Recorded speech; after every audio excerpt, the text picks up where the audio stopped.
J'ai audité nos clients qui ont les meilleures transformations, les meilleures progressions durant leur parcours avec nous autres et j'ai sorti les 5 erreurs qui les ont retardés et qui ont partagé que c'était les pires erreurs qu'ils avaient faites dans leur parcours.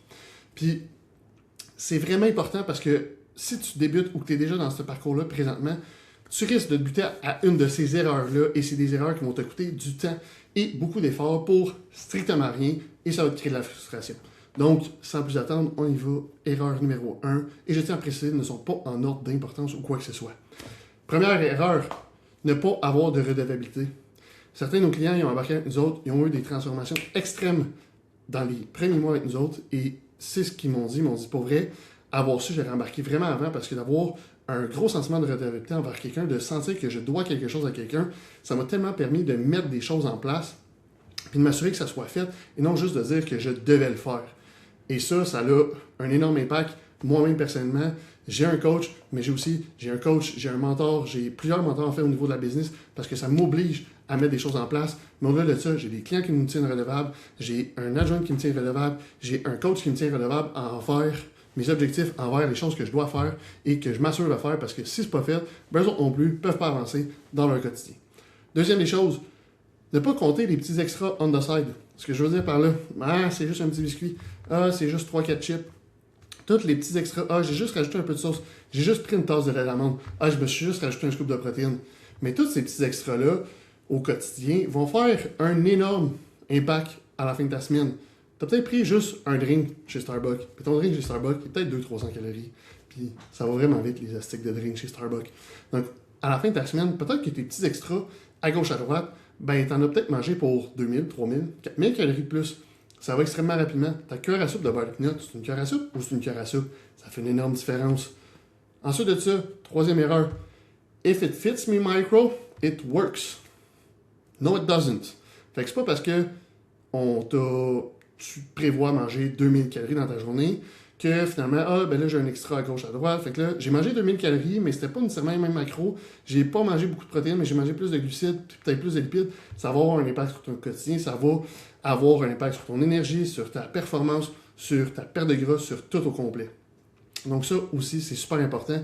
C'est pas parce que ça fait tes macros que tu devrais nécessairement manger ça. Deuxième chose, enchaîner les remises à demain. J'ai pas le temps aujourd'hui, fait que je vais le faire demain. Mais là, il est arrivé, fait que là, je vais le faire. Non. Ça se peut que ça arrive un imprévu. Mais dès le lendemain, attaque tout de suite. Parce que si tu commences à tout le temps remettre à demain, ben tu vas juste tout le temps remettre à demain.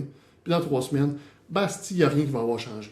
Tu vas être à la même place. Tu vas être à la même maudite place que tu étais il y a 3 semaines, puis tu vas encore à remettre à demain. Puis demain, ben, ça va être la semaine prochaine, le mois d'après, l'année d'après. Donc c'est super important. Arrête d'enchaîner les remises à demain. Tu dis que tu vas le faire, fais-le. C'est important que ça soit fait. C'est pas important que ça soit fait au niveau de tes résultats. C'est important que ça soit fait au niveau de ta discipline, au niveau de ton mental, au niveau de ton mindset. Parce que si tu commences à enchaîner les remises à demain, c'est un rabbit hole que tu vas t'enfoncer profondément. Puis ça va être hyper difficile de ressortir de là. 5e erreur. Dernière erreur. La plus grosse astique d'erreur qui me met tout le temps un peu excusez-moi le terme, en beau tabarnak quand ça arrive. Ne pas reach out quand ça va moins bien. On est tous comme ça. Ça va moins bien, fait que je ferai pas mon check-in. Ça peut être une bonne semaine, fait que je ferai pas mon check-in. Mais là, j'ai pas progressé, fait que je vais pas y écrire ou j'y répondrai pas.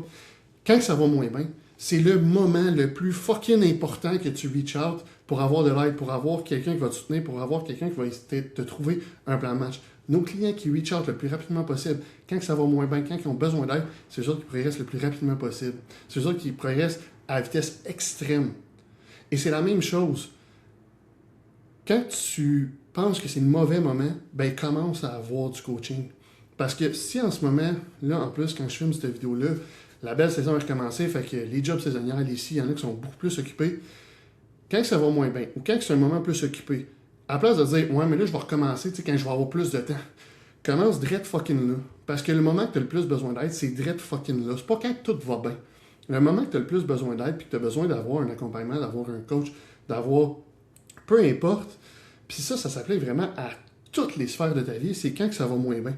Parce que c'est là que tu as besoin d'avoir quelqu'un dans ton corner pour t'aider à trouver des solutions, t'aider à avoir un regard externe, t'aider à te pousser peut-être un petit peu plus loin. Et c'est la même chose On va prendre le niveau financier. Mettons que tu es plus tard financièrement, mais c'est pas le temps, quand tu es plus tard financièrement, d'arrêter d'investir puis de placer de l'argent. Parce que ça va bite back éventuellement. Oui, dans le prochain, peut-être mois, 2 mois, ça va te faire du bien, ça va t'enlever un petit peu de pression financièrement. Mais d'ici 3, 4, 5, 10 ans, l'argent que tu n'as pas mis de côté pour ton futur, c'est là que ça va bite back. Fait que arrête jamais d'investir de l'argent dans ce qui te rapporte de l'argent. Fait que c'est la même chose. Arrête jamais d'investir ton temps et ton argent dans quelque chose qui t'aide à évoluer, à devenir une meilleure personne, à évoluer ton énergie, parce que c'est là que c'est super important. Fait que si tu es coupable, entre parenthèses, de faire une de ces erreurs-là, s'il te plaît, revois-le tout de suite en conséquence. Si tu as besoin d'aide avec ça, peu importe l'erreur, reach out, on va peut-être pouvoir trouver des solutions pour toi, t'aider, te donner des premiers steps. On a plein de ressources 100% gratuites qu'on pourrait t'envoyer. Mais s'il te plaît, si tu es dans une de ces erreurs-là, ne reste pas là, parce que ça va te bite back fois 40 000% d'ici 1 mois, 2 mois, 3 mois, puis ça va faire extrêmement mal.